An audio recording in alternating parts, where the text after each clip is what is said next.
That's the thing that's kind of missing that I think a lot of parents don't realize, that as their child is being groomed, they quite often are being groomed too and don't realize it. It's their neighbor who's helping them out by watching their kid, you know, who gets them a special gift because we're such good friends, and maybe gets a little something for the kid too. And it's a process, and the thing with grooming is there can be things that are innocent. It can be a nice neighbor who's just doing you a favor, but it might not be. And so you need to be aware of the steps that they take, and they're very smart and savvy. They're way smarter than our children. Right. Grooming happens over time. It could be a week, it could be months, it could be years, and that's what makes it kind of complicated.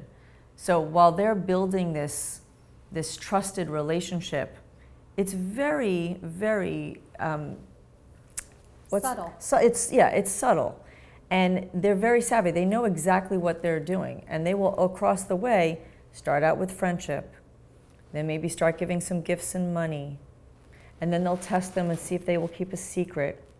And it could be a little secret, very something.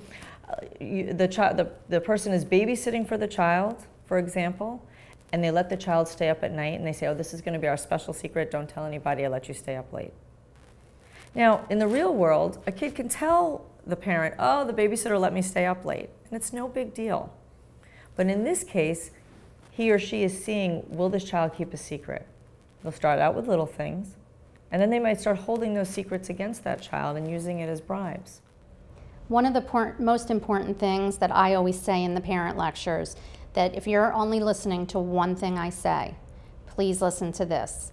Secrets are a predator's best friend. You need to teach your children about secrets. So imagine that scenario that Cherie just said.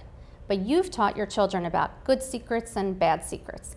And you've taught your child that a good secret makes you feel good, has a time limit, makes you feel comfortable like a surprise party. A bad secret makes you feel uncomfortable, weird, has no time limit, and most importantly, the secret, the person asking you to keep the secret is telling you not to tell your parents. That's when you instantly know, I must tell my parents. So in that scenario, the child would go to the parents and say, I was told not to tell you this. They're reporting, they're doing exactly what they are supposed to do. And so I strongly recommend to parents to teach at a very young age about secrets. Right. Now, if you're teaching younger children, like 3 and 4, they don't understand developmentally a good and bad secret. So you can just say, have a family policy, no secrets, so that they're coming and telling you every time someone's asking them to keep a secret. Sexual abuse does not always feel bad, it is not always violent, and quite often it can feel good physically. So it's very, very tricky for a child.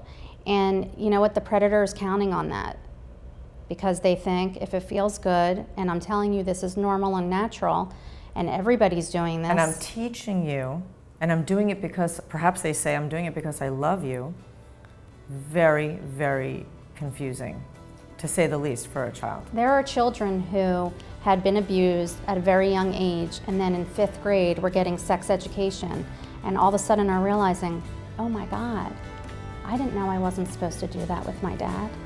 I didn't know I wasn't supposed to do that. They didn't know. And so that's what's really scary, this process that they can go through to make a child not even question what's happening.